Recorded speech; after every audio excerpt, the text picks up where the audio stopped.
Hello, ഇന്ന് നമ്മൾ നാട്ടിലെ എല്ലാവർക്കും പ്രിയപ്പെട്ട ഒരു ഐറ്റമാണ് ഉണ്ടാക്കാൻ പോകുന്നത്. കഞ്ഞിയും പയറും. ഓക്കെ, നമ്മൾ പണ്ട് സ്കൂളിലൊക്കെ അംഗനവാടിയിലൊക്കെ പോകുമ്പോൾ കിട്ടിക്കൊണ്ടിരുന്ന ഒരു ഐറ്റമാണ്. അന്നൊക്കെ വലിയ താല്പര്യമൊന്നും ഇല്ലായിരുന്നെങ്കിലും ഇന്ന് എൻ്റെ ഫേവറേറ്റ് ആണ്. നിങ്ങളുടെ ഫേവറേറ്റ് ആണെങ്കിൽ കമൻറ്റ് ബിലോ. ഓക്കെ, അപ്പം നമുക്ക് അതിന് ആവശ്യമായിട്ടുള്ള പയർ ഞാൻ എടുത്തിട്ടുണ്ട്. ഞാൻ പയർ 1 ഗ്ലാസ് പയറാണ് ഇടുന്നത് കേട്ടോ.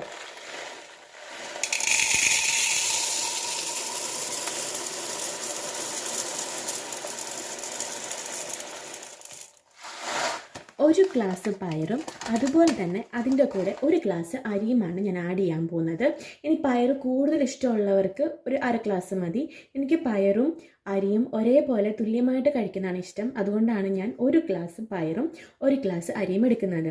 എനിക്കിവിടെ കുക്കർ ഇല്ലാത്തത് കൊണ്ട് തന്നെ ഞാൻ പയർ 1 ഗ്ലാസ് വെള്ളത്തിലിട്ട് വെച്ചിട്ടുണ്ട്. അതിനുശേഷം മാത്രമാണ് ഞാൻ അരിയുടെ കൂടെ മിക്സ് ചെയ്യാൻ പോകുന്നത്. ഓക്കേ, ഞാൻ മിക്സ് ചെയ്ത് വെച്ച പയർ ഇപ്പോൾ ഒരു ജസ്റ്റ് നന്നായി കുതിർന്ന് വന്നിട്ടുണ്ട്. ഇതിലേക്ക് നമുക്കിനി 1 ഗ്ലാസ് അരിയും കൂടി ഇട്ടിട്ട് നമുക്ക് കഴുകിയെടുക്കാം. അരി ഞാൻ എടുത്തിട്ടുണ്ട്. ഇത് 1 ഗ്ലാസ് അരി ഞാൻ പയറിലേക്ക് ഇടാൻ പോകും കേട്ടോ.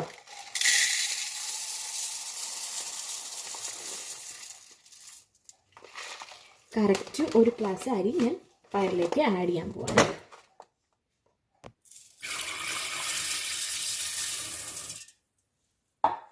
നമുക്ക് നന്നായി ഒന്ന് കഴുകിയെടുക്കാം.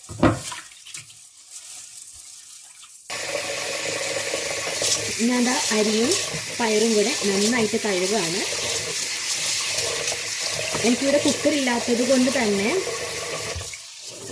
ഞാൻ ഒരു ചെരുവത്തിനുള്ളിലാണ് ഇത്. ഇവിടെ കുക്കർ ഇല്ല, എനിക്ക് ജർമ്മനിയിൽ കുക്കർ ലഭിക്കാനില്ല.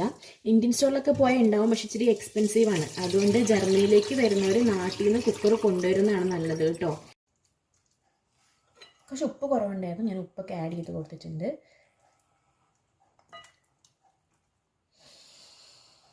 നല്ല മണം.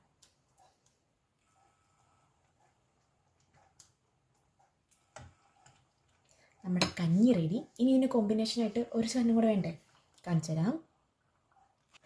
നാട്ടിൽ നിന്ന് ഇവിടെ നാരങ്ങാച്ചാറാണ് കേട്ടോ. കഴിച്ചെല്ലാം തീർന്നു. ഇതുണ്ട്, ഞാൻ പൊട്ടിച്ചിട്ടില്ല, ഞാനത് പാത്ത് വെച്ചിരിക്കുകയാണ്. എപ്പോഴെങ്കിലും കഴിക്കാനായിട്ട് ഇങ്ങനെ കഞ്ഞിയുടെയും പയറിൻ്റെയും കൂടിയൊക്കെ കഴിക്കാനായിട്ട് മോഹം വരുമ്പോൾ എടുക്കാമെന്ന് വിചാരിച്ചു. പിന്നെ മീനച്ചാറും ഉണ്ട്, പക്ഷേ ഇന്ന് കഞ്ഞിയും പയറിനും നാരങ്ങ അച്ചാർ കോമ്പിനേഷൻ ആയതുകൊണ്ട് തന്നെ ഞാൻ നാരങ്ങ വെച്ചു. പിന്നെ നല്ല സൂപ്പർ ഉപ്പിലിട്ട കാന്താരി. അപ്പോൾ ഉപ്പിലിട്ട കാന്താരി, കഞ്ഞി, പയറും നാരങ്ങ അച്ചാറുമാണ് നമ്മുടെ ഇന്നത്തെ ഫുഡ്.